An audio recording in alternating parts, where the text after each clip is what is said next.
5 years ago, at the end of fourth session, I wrote my LC Vespers about eggplant parmesan. Not even because it's one of my favorite foods, but because of the sentimental value it has for me. I could have written in the same vein about basil pesto or chicken cacciatore, or any number of Italian dishes I learned from watching my grandmother and great uncle cook. For them, food is love. It's love that you give to the people who eat your food, and love you give to the people who you pass your recipes on to. They put labor and passion into every bite so that someone can enjoy everything in their life just for that moment. Sharing a meal with someone is one of the most personal things you can do. It's often taken for granted because we do it 3 times a day, but a meal is an opportunity to connect with the people around you. There would be days at school when I was in deep into work, had already been at it for a couple hours and couldn't see the light at the end of the tunnel. But a text from a friend asking to go to dinner would never fail to change my spirits completely. An hour in the dining hall around the table with friends just sharing how our days went, what work we had, or what we were going to do that weekend was exactly what I needed every time. We prop each other up, and our collective strength helps each individual succeed. Family dinners at the Marshall House were always great for morale as well. Even now, they tend to go pretty much the same way that they did when my sister and I were little. We crack jokes, tell stories, and reference movies, and we almost always end up in tears laughing. I'm at a time in my life where I'm about to start carving my own path soon, and this extra time with my family is something that I wouldn't trade for anything in the world. From the top of the tree, it's clear that food is something that I learned from my family. But over my 22 years, there have been a plethora of other things that I've learned as well. From my mom, my inspiration, I learned to be kind. I learned that it doesn't matter how fast you run, how smart you are, or how much money you make, as long as you are a good person. When I was growing up, my mom had a clever little trick to get me and my sister to be nice to each other. It was a little heart-shaped box, and if one of us did or said something nice to the other, she would say, "Go put a button in the heart." And you know that fired us both up, because when it filled, we got to pick a place fun to go, like the movies. But if we ever did something that made Mom say, "Go take a button out of the heart," you knew you messed up, and you probably owed someone an apology. People will judge you by your character and the kindness in your heart above anything else. I have found this to be more and more true as I've gotten older. From my sister, my best friend, I learned to be joyful. We found ourselves marooned on Cow Island May through September for give or take 15 years, save the 2 weeks we were both at camp. We fought like cats and dogs, but we were all we had, so the only thing we could do was get over it. Together we would go on snorkel missions, do tricks off the dock, or try for hours to stand on tubes in the water we knew we would never be able to stand on. We made our own fun. And from my dad, my role model, I learned to be selfless. He is the most selfless man I know in this world, living God first, the other fellow second, and myself last every day of his life. If you have hockey practice an hour away twice a week, he will drive you. If you have to get up at 3 a.m. to do a project you didn't start until the day it's due, he will be up at 2:45 with a cup of hot cocoa. And if he cooks for you, good grief, you will eat until you physically cannot eat anymore. It's a miracle I'm not 400 pounds. He taught me what a boy needs to know about being a man, and most of it was through his example. The leader choir will now sing my first selection.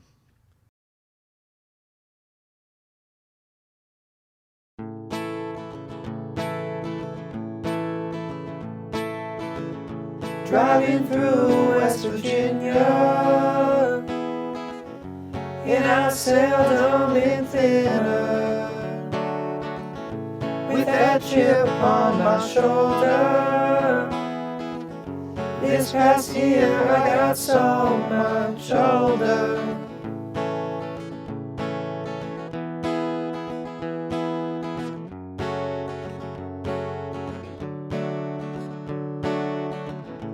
Looking back over my life, spent the most of it tongue-tied. I wish I had more time listening to you speak your mind. Now I'm thinking about it every day on my mind, a typical way. Are you a life force? Thinking about it every day on my mind, a typical way. Are you a life force?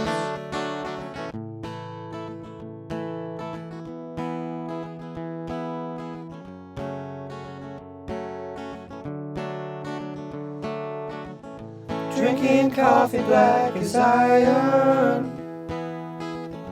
and I couldn't be more tired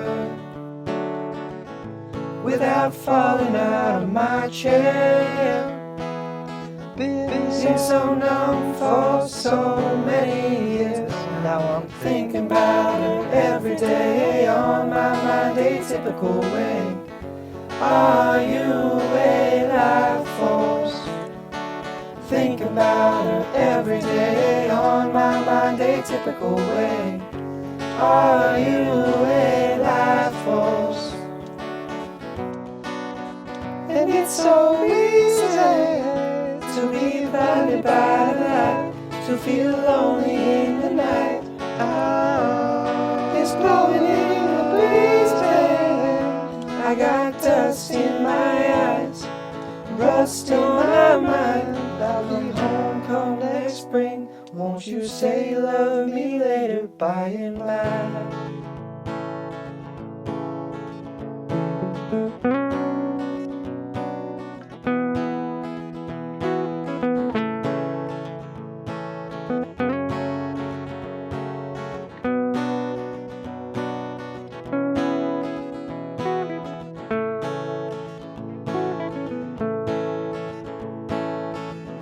Looking back over my life, spent the most of it tongue-tied, pulling my belt tight. Just me and the stars tonight.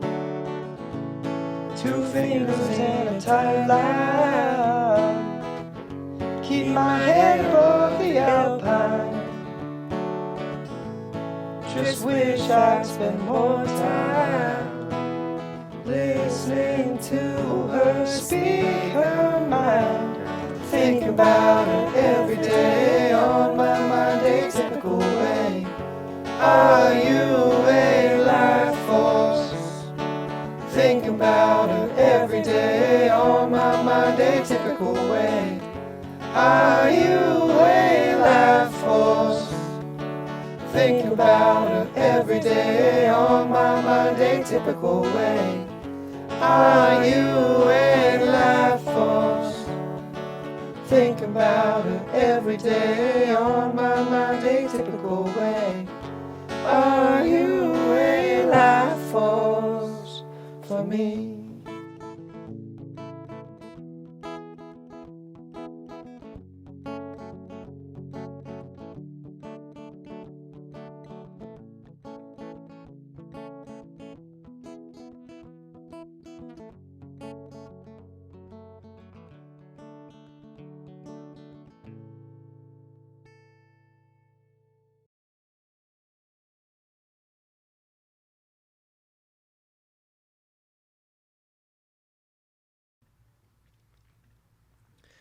Music has always been a part of my life. I was introduced to my instrument when I was 9 years old, and I have been playing ever since.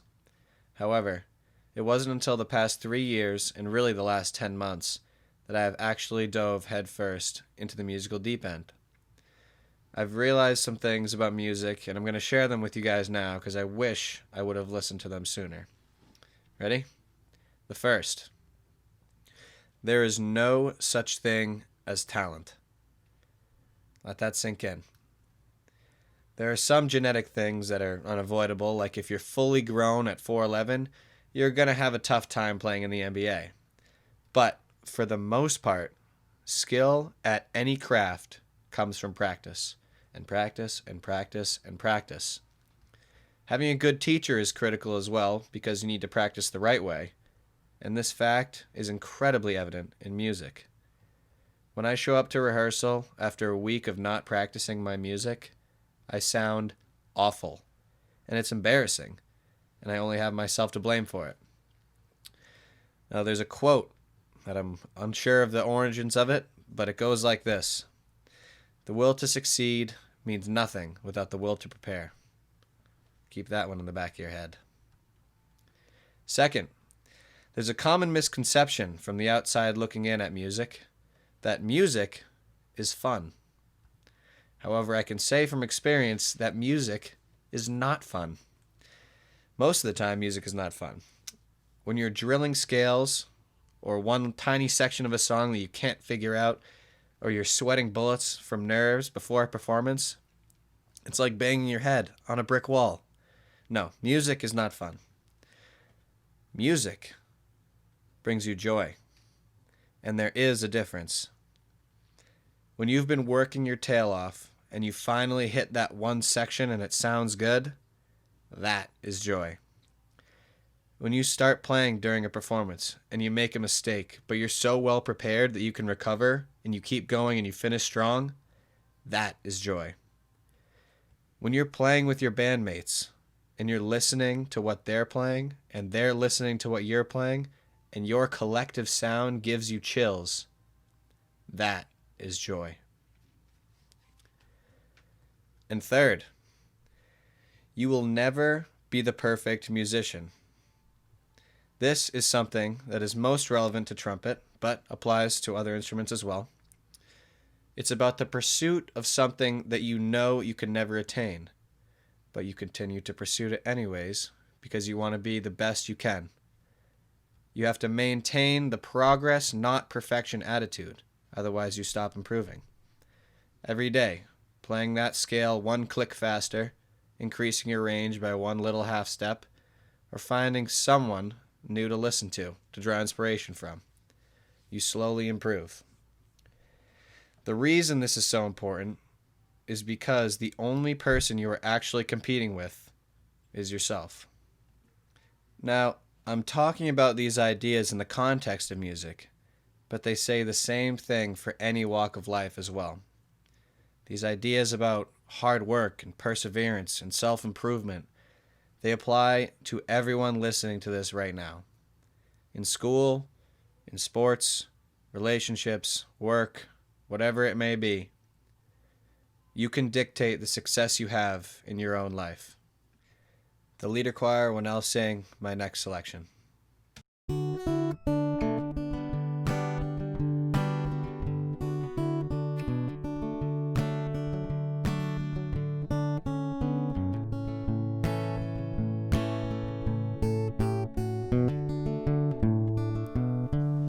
Song of the pine tree, carry me slowly over the mountains under the sky.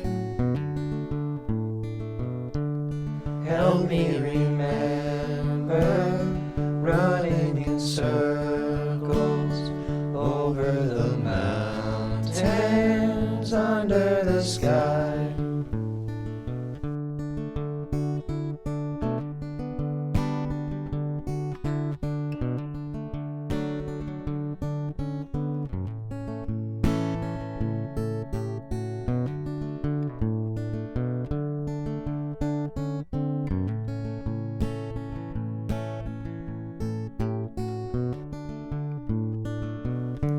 Come out from the shadows, in from the winter.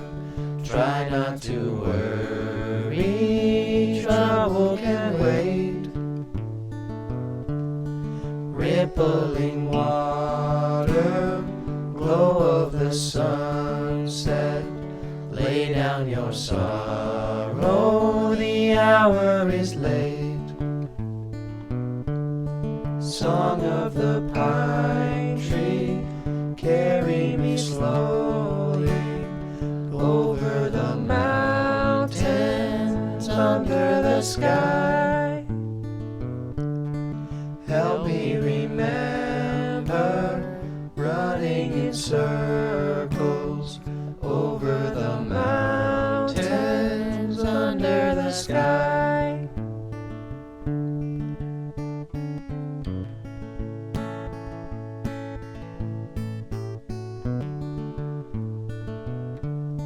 Firelight dances splintered through branches, danced me to when I was younger in mind. My body may wander far from my brothers, my soul will remain in this sweet by and by. Song of the pine tree, carry me slowly over the mountains under the sky. Help me remember running in circles over the mountains under the sky. Song of the pine tree, carry me slowly over the mountains under the sky. Help me remember running in circles over the mountains under the sky.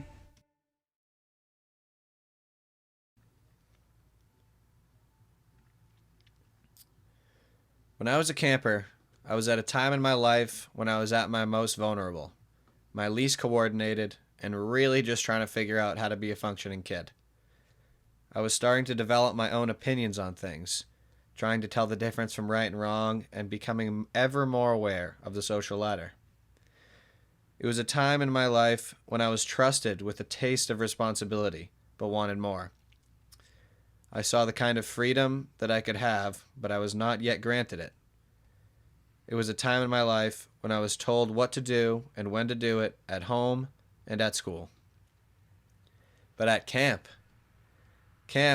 was where I was given a role model to guide me through my jungle of questions and to show me the best 2 weeks of my life, where I realized I could find my truest friends when I was my truest self, where kind, joyful, and selfless were cool things to be. My camp family grounded me. They held me to a higher standard.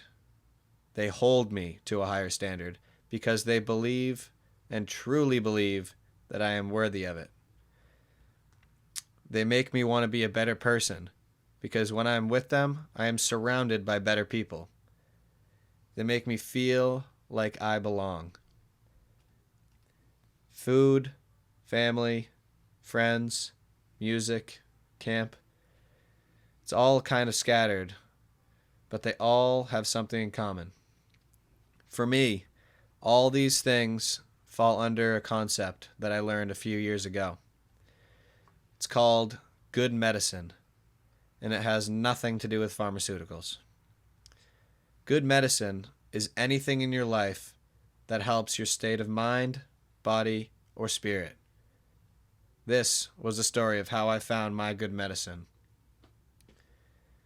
There are many things in this life we can't control, but what we can control is how we react to them. Like right now, we can't control the fact that we're not at camp. But there are things we can control. We can keep our head up, and we can get plenty of good medicine. I'm sure this time at home hasn't been easy for any of you, and I want you to know you're not alone. I wish more than anything we could all be together right now at camp. But just because we're not physically together doesn't mean we're not connected. We are all still Belknappers, and we are all still good medicine for each other. Your body may wander far from your brothers. Your soul will remain in this sweet by and by. I am the leader formerly known as Sweet Pete Marshall. I am the division head in the junior family, and this is my 12th summer getting my good medicine.